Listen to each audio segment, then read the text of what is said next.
말씀 함께 읽도록 하겠습니다. 함께 읽습니다. 시작. 이는 만물이 주에게서 나오고 주로 말미암고 주에게로 돌아감이라. 그에게 영광이 세세에 있을지어다. 아멘.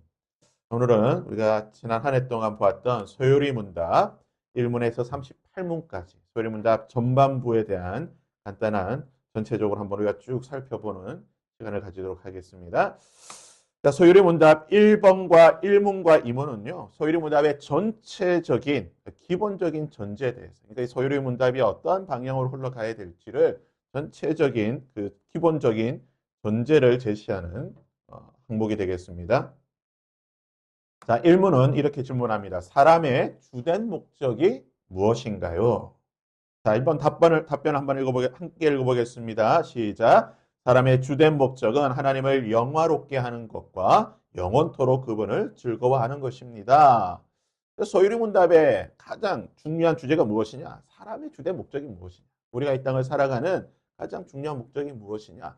이를 위해서 하나님께서 어떠한 일을 하셨고 이 일을 하시는 하나님이 어떤 분이시고 그 결과로 우리가 어떠한 삶을 살게 될 것이고 그 결과, 그러한 삶을 사는 결과 우리가 영원한 삶을 어떻게 누리게 될 것인가. 이게 전체적인 소요리 문답의 구조가 된다는 것입니다. 자, 2번은 이렇게 질문합니다. 하나님께서 어떤 규칙을 주셔서 어떻게 우리가 그분을 영화롭게 하고 즐거워할지를 우리에게 지시하셨나요? 그러니까 사람의 주된 목적이 무엇인가? 하나님을 영화롭게 하고 즐거워하는 것인데 그렇다면 어떻게 우리가 하나님을 영화롭게 하고 즐거워할 수 있는가? 이번에 답변입니다. 하나님의 말씀, 곧 구약과 신약 성경에 담겨 있는 말씀이 어떻게 우리가 그분을 영화롭게 하고 즐거워할지를 우리에게 지시하시는 유일한 규칙입니다. 그래서 우리가 하나님을 영화롭게 하고 즐거워해야 되는데 어떻게 하느냐? 내 마음대로, 내가 원하는 대로, 내 생각과 내 방식대로. 그러면 어떻게 됩니까? 수만 가지의 방식이 나온다는 거예요. 그게 아니라 하나님께서 원하시는 방법. 그 방법이 무엇이냐? 신약과 구약 성경에 담겨 있는 이 유일한 하나님의 말씀의 방법으로 우리가 하나님을 영화롭게 하고 즐거워해야 된다. 그래서 소요리 문답 1번과 2번은 소요리 문답의 첫 질문은 인간의 주된 가장 중요한 그리고 제일의 목적이 무엇인가 하는 것입니다. 우리가 이 목적을 알아야 된다는 거죠. 예전에 한때 한국 교회에 목적이 이끄는 삶이라고 하는 목적이 이끄는 40일의 삶이라고 새벽 기도도 하기도 하고 그런 책들이 2000년대 초반에 한국 교회에 많이 유행을 하게 됐는데요. 거기서도 나오죠. 인간의 가장 중요한 목적이 무엇인가? 하나님을 기뻐하고 즐거워하는 것. 그래서 1문은 인간의 목적은 하나님께 있다고 하는 사실을 선언하고 있고 그래서 2문은 그 하나님에 대해 우리가 성경을 통해서만 다르게 알 수 있다는 거죠. 또 우리가 왜 성경을 배워야 되는가? 우리가 왜 성경을 알아야 되는가? 우리가 왜 교리를 알아야 되는가? 하나님을 제대로 즐거워하기 위해 하나님을 제대로 영화롭게 하기 위해 그래서 성경이 마치 이제 어떻게 보면 매뉴얼과도 같다는 거예요. 우리가 전자제품을 사게 되면은 어떤 사람들은 그냥 설명서 안 봅니다. 저도 설명서를 잘 보진 않지만 설명서 안 보고 그냥 바로 전원 꽂아서 사용하는데요. 그러면 기본적인 것은 다 사용할 수가 있어요. 예를 들어서 TV 같으면 TV 전원 꺼지면 TV 바로 나오잖아요. TV 보는 거는 문제가 없어요. 근데 그 TV 안에 여러 많은 기능들이 있다는 거예요. 예를 들어서 3D 기능 또는 음향은 어떻게 AI로 각양각색의 기능으로 또 화면은 2분할, 4분할로 나눌 수 있는 여러 기능이 있는데 매뉴얼을 보지 않으면 그 기능을 다 못 즐기는 거예요. 100만 원, 200만 원, 300만 원 비싸게 주고 든 TV를 그냥 단순하게 보는 용도밖에 즐기지 못하지만 매뉴얼을 제대로 알게 되면 TV의 모든 기능을 다 즐기면서 할 수 있는 것처럼 우리가 하나님의 백성으로 하나님의 구원받은 백성으로 하나님을 제대로 하나님을 기뻐하고 즐거워하고 영화롭게 하기 위해서는 물론 우리가 예배를 드리고 기도하고 찬양하는 것으로 하나님을 기뻐하고 영화롭게 할 수 있지만 성경의 말씀을 통해서 더 자세하게 더 풍성하게 하나님을 기뻐하고 즐거워할 수 있다는 것입니다. 소요 문답 3번은요. 이제 소요리 문답의 전체적인 구조 이 소요리 문답이 쭉 질문이 나갈 때에 어떤 구조로 두 가지의 구조로 나가게 되는데 그 두 가지의 구조를 소요리 문답 3번에서 설명을 하고 있습니다. 서울의 문답 3번에 이렇게 질문합니다. 성경이 주로 가르치는 것이 무엇인가요? 우리 3번의 답변을 한번 읽어볼까요? 시작. 성경이 주로 가르치는 것은 사람이 하나님에 관하여 믿을 것이 무엇인가? 그리고 하나님께서 사람에게 어떤 의무를 요구하시는가입니다. 그래서 이제 소유리문답 3번이 성경이 가르치는 것이 두 가지라는 거죠. 하나님에 관해서. 하나님에 관해서. 그러니까 소유리문답 전반부는 하나님에 관해서 우리가 배우는 것이고, 이제 소유리문답 후반부는 그리고 하나님께서 사람에게 무엇을 요구하시는가? 그 의무. 하나님께서 요구하시는 것이 무엇인가? 이것이 소유리문답 2번에 대한 후반부에 대한 질문이라는 것입니다. 또 우리가 38문까지 전반부에서는 하나님에 대해서 무엇인가를 대해서 배우게 된다는 것입니다. 소유리문답의 전체적인 구조는 두 부분으로 나눌 수가 있습니다. 1문에서 38문까지는 하나님에 대해서 우리가 무엇을 믿을 것인가. 그러니까 하나님을 믿는다고 하는데 이 하나님을 정확하게 성경의 진술에 따라서 우리가 정확하게 하나님에 대해서 알 수 있도록 소유리문답 전반부에서는 이야기하고 있고, 나머지 후반부에서는 그렇다면 그 하나님께서 우리에게 무엇을 요구하시고 그 요구대로 우리는 어떻게 살아야 되는가에 대해서 배우게 된다는 것입니다. 이것은 다른 관점 같지만 실상은 하나라는 거죠. 하나님에 대해서 바르게 알아야지만 그 하나님이 우리의 삶에 요구하시는 것을 우리가 제대로 알고 그 하나님을 제대로 기뻐하고 섬길 수 있다는 것입니다. 그래서 소유리문답 4번에서 6번까지는 이제 우리가 믿어야 될 하나님, 그 하나님이 어떤 하나님이신가? 삼위일체의 하나님이시라는 거죠. 소유리문답은 우리가 소유리문답 처음 배울 때도 말씀드렸지만 소유리문답은요 1600년대 유럽에 있던 교회들, 독일과 영국과 유럽에 있던 교회들이 주일학교, 그러니까 성인이 되기 전에 있는 그 아동들에게, 청소년 아동들에게 신앙을 가르치던 내용, 그러니까 주일학교 공과 교재예요.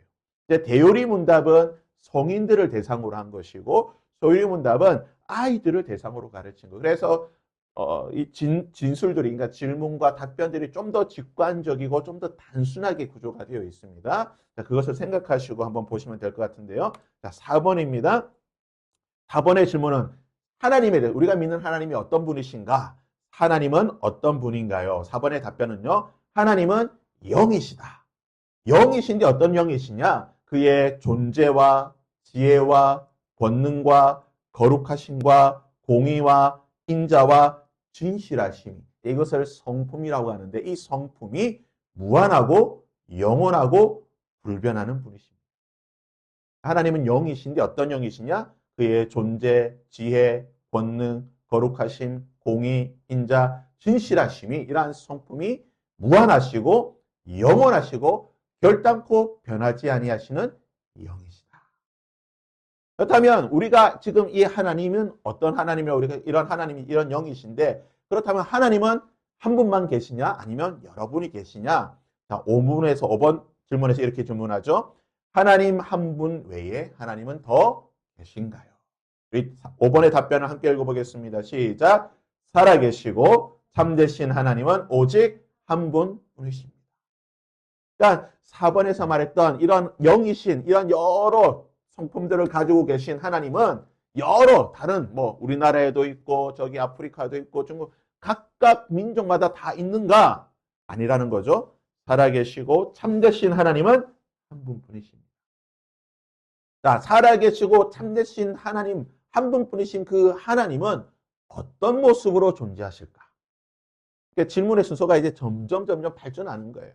하나님은 한 분이신데 그 살아계신 참되신 하나님은 어떤 모습으로 존재하시는가? 그것을 6번에서 이렇게 설명합니다. 하나님의 신격에는 몇 위가 계신가? 신성을 가지신 하나님은 어떤 위격으로, 어떤 존재로 계시는가? 6번의 답은 이렇게 말합니다. 하나님의 신격에는 3위가 계시니 성부와 성자와 성령이신데 이 3위는 한 하나님이시고 같은 본질과 동등한 권능과 영광을 가지고 계십니다. 하나님은 한 분이신데 그 하나님이 성부, 성자, 성령의 하나님으로 나타나시고 성부, 성자, 성령 3위의 하나님은 세 분이 다 본질적으로 동등한 권능과 영광, 그러니까 같은 분이라는 거예요. 성부라고 해서 더 많은 것을 가지고 계신 것도 아니고 성령이라고 해서 좀 조금 약하게 계신 것이 아니라 성부와 성자와 성령은 모든 것에서 다 동등하시다. 삼위일체. 이게 우리가 제일 어려운 문제죠. 삼위일체가 어떻게 보면은 우리가 분명히 하나님 유일한 하나님이라고 믿는데 어떻게 성부 하나님, 성자 예수님, 성령 하나님으로 계시는가? 그렇지만 성경이 이것에 대해서 진술하고 있고 성경이 그것에 대해서 명백하게 말하고 있기 때문에 우리의 지혜로는 완벽하게 이해할 수 없지만 우리가 이것을 믿음으로 고백을 한다는 겁니다. 그래서 우리가 아까 같이 보았던 그런 하나님의 성품, 그 고귀하신 이러한 성품의 하나님이 어떻게 나의 하나님, 나의 아버지가 되신다는 겁니다. 우리가 제대로 알 수도 없는 우리가 그 하나님의 성품에 대해서 우리가 어떻게 알 수가 있겠습니까? 하나님의 그 거룩하심에 대해서 단 1%도 우리가 이해할 수도 없고 알 수가 없지만 그 하나님께서 그 거룩하시고 존귀하고 높으신 하나님께서 친히 우리에게 찾아오셔서 말씀하시고 사랑하시고 우리와 관계를 맺으시는 하나님이신데 그 하나님, 우리와 관계를 맺으시고 우리를 사랑하시고 우리에게 말씀하시는 하나님이 어떤 하나님이신가? 삼위일체 하나님이다. 우리가 이 삼위일체 하나님을 바르게 이해할 때에 하나님과 참된 교제를 할 수가 있다는 거예요. 마찬가지죠. 우리가 누군가의 관계를 맺을 때에 직장에서든지 친구든지 우리가 관계를 맺을 때에 그 사람이 어떤 사람인지 알아야지만 제대로 정확한 관계를 맺을 수가 있는 거죠. 우리가 그 사람에 대해서 모르는데 관계를 맺을 수 있습니까? 어떤 그 유튜브를 보니까 일본의 그 젊은이들, 뭐 이제 우리나라도 마찬가지지만 일본의 많은 젊은이들이 이 앱으로 온라인상으로 사람을 만난다고 해요. 그러니까 데이팅 앱을 통해서 그 사람을 자기의 남자친구, 여자친구가 될 사람들을 찾고 구한다고 하는 것을 봐. 우리나라도 많이 그런 현상이 나타나는데 그렇게 해서 그 사람에 대해서 정확하게 알 수 있을까요? 모르는 거예요. 사람이라고 하는 것은 온전히 만나서 대면해서 교제하면서 그 사람에 대해서 알아가는 것인데 그냥 온라인상에서 데이팅 앱에서 그냥 나와 있는 정보만으로 그 사람에 대해서 우리가 알 수가 없다는 거예요. 하나님도 마찬가지입니다. 하나님께서도 우리와 이런 직접적인 인격적인 교제를 하시기를 원하시는데 그 과정을 위해서 그러한 교제를 위해서 어떻게 하시느냐? 하나님의 말씀을 통해서 자신을 계시해 주시고 그 계시된 하나님이 어떤 하나님인가? 삼위일체의 하나님입니다. 그러니까 계시된 하나님 우리가 제대로 이해하게 되면은 우리가 교제하고 만나고 예배하고 사랑하고 섬기는 그 하나님을 더 깊이 사랑하고 더 깊이 예배할 수 있고 더 깊이 만날 수 있다라는 것입니다. 그래서 사문에서 육문까지는 삼위일체의 하나님에 대해서 배우게 되는데 그렇다면 그 삼위일체의 하나님, 우리가 예배하고 사랑하고 섬기고 우리가 관계를 맺기를 원하시는 그 하나님께서 우리를 사랑하시고 관계를 맺기 위해서 어떤 일을 하시는가? 우리를 찾아오시기 위해, 우리에게 말씀하시기 위해, 우리와 교제하시기 위해 우리에게 어떤 일을 하시는가? 그것을 7에서 12번까지 질문하고 있습니다. 이루어진, 구약 성경을 통해서 이루어진, 신약 성경을 통해서 이루어진, 그리고 구약 성경과 신약 성경을 통해서 이루어진 이 모든 하나님의 일이 어디에 있다고요? 작정 가운데 있다. 다른 말로는 예정 가운데 있다. 그래서 7에서 12번까지는 하나님께서 우리에게 하시는 이 모든 일들, 우리와 교제하고 만나고 사랑하고 하는 이 모든 일이 하나님의 말씀 안에 작정, 예정되어 있다라고 하는 사실을 이야기하고 있는 것입니다. 그래서 7문은 이렇게 질문합니다. 하나님의 작정, 하나님의 예정은 무엇인가? 7번의 답은 이렇게 답변합니다. 함께 읽어볼까요? 시작. 하나님의 작정은 그의 영원한 목적으로 그의 뜻의 의논에 따른 것인데 자신의 영광을 위하여 모든 되어가는 일들을 미리 정하신 것입니다. 하나님의 작정이 무엇이냐? 미리 정하셨다는 거예요. 하나님께서 미리 정하셨습니다. 하나님은 그냥 임시방편으로 또는 생각나는 대로 하시는 것이 아니라 모든 것들을 다 미리 정하셨다. 어떻게 해요? 그의 뜻에 의논했다. 삼위일체 하나님께서 의논하셨다는 거예요.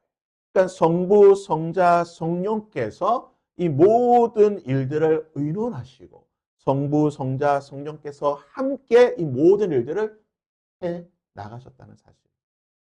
그래서 하나님의 작정은 미리 정하신 것인데 성부와 성자와 성령께서 함께 의논하시고 함께 이루어 가시는 것이다. 그렇다면 이 작정을 어떻게 이루시냐? 하나님께서 미리 우리에게 무언가를 예정하셨다라고 하는데 그렇다면 이 예정, 이 작정이 우리 삶 속에 어떻게 이루어지는가? 8번에서 이렇게 질문합니다. 하나님께서 그 작정, 그 예정을 어떻게 이루시나요? 답변은요. 하나님께서 창조와 섭리의 일로 그 작정을 이루신다는 거예요. 하나님의 일은 하나님이 우리 삶 속에 우리를 구원하시고 우리를 하나님의 백성 삼아 주시고 또 우리를 하나님 나라로 이끌어 가시는 이 모든 것들을 어떻게 하신다고요? 창조와 섭리라고 하는 일로. 그렇다면 창조가 무엇인가? 성경에 분명히 하나님의 창조와 섭리가 있는데 이 섭리라고 하는 것은 이제 하나님께서 예정하신 일들을 하나님께서 이루어 가시는 것인데 그렇다면 창조가 무엇인가? 9번입니다. 창조의 일은 무엇인가요? 창조의 일은 하나님이 모든 것을 뭐로부터 만드셨다? 무로부터 만드신 것인데 그의 말씀에 그의 능력의 말씀으로 6일 동안 만드셨고 모든 것이 매우 잘하는 것. 창조가 무엇이냐? 하나님이 모든 것을 만드셨다. 즉 뭡니까? 우리에게 주시는 모든 것은 다 하나님께서 만들어 주셨다는 거예요. 창조주 하나님. 그래서 우리는 모든 것을 통해서 무엇을 발견해야 됩니까? 창조주 하나님을 발견해야 된다는 거예요. 왜냐? 하나님께서 모든 것을 그의 말씀으로 창조하셨기 때문에 우리는 모든 것을 통해서 하나님의 창조를 발견해야 됩니다. 자연을 통해서만 하나님의 창조를 발견할 뿐만 아니라 우리의 모든 것들을 통해서 우리의 모습을 통해서 또는 우리의 어떤 모든 것들을 통해서 하나님의 창조를 발견할 수 있어야 됩니다. 자, 10번은요. 그렇다면 하나님께서 창조하셨다라고 하는데 이 하나님의 창조가 어떻게 나타나느냐? 하나님께서 사람을 어떻게 창조하셨나? 지으셨나요? 10번의 답은요. 하나님께서 사람을 남자와 여자로 지으시되 지식과 공의와 거룩함에 있어서 자신의 형상을 따라 지으셨습니다. 그리고 모든 피조물을 주관할 통치권을 부여하셨습니다. 그래서 세 가지를 하나님께서 사람을 창조하실 때에 특별히 이제 왜 사람에 대해서 말하냐? 사람이 하나님의 창조의 완성이기 때문에 사람이 하나님의 창조의 완성이기 때문에 다른 모든 것은 사람을 창조하신 것을 보면 알 수가 있다는 거예요. 사람을 창조하신 것처럼 다른 모든 것들도 하나님께서 만드셨기 때문에 사람을 보면 하나님의 창조의 섭리를 알 수가 있는데 하나님께서 사람을 어떻게 창조하시냐? 첫 번째는 뭡니까? 남자와 여자로 만드셨다는 거예요. 뭡니까? 다양성을 두고 만드셨다. 남자만 만드신 것이 아니라 남자와 여자라고 하는 다양성을 두셨다는 거예요. 그래서 교회는요. 다양성이 있어야 됩니다. 우리의 신앙은 다양성을 인정해야 됩니다. 신앙은요. 통일성이 아니에요. 획일성이 아닙니다. 때로는 여러분 보수적인 신앙이 물론 좋지만 보수적인 신앙이 전부가 아니라는 거예요. 진보적인 신앙이 때로는 우리가 좀 위험해 보이지만 또 진보적인 신앙 안에 좋은 것들이 얼마든지 있다는 거예요. 이 다양성을 인정할 수 있어야 됩니다. 왜냐? 남자와 여자로 만드셨기 때문에. 그러기에 교회도 뭡니까? 다양성이 있죠. 목사가 있고 장로가 있고 권사가 있고 집사가 있고 다양성이 있다는 겁니다. 교회는 다양성을 가지고 있다는 거예요. 우리도 마찬가지죠. 모든 사람은 다 다양성이 있는 것입니다. 어떻게 만드셨다고요? 두 번째는 지식과 공의와 거룩함에 있어서 뭐라고요? 자신의 형상을 따라 아이콘으로 만드셨다는 거예요. 하나님의 형상을 따라 우리를 만드셨다. 그래서 나에게는 완벽한 것은 아니지만 하나님의 형상이 있다는 겁니다.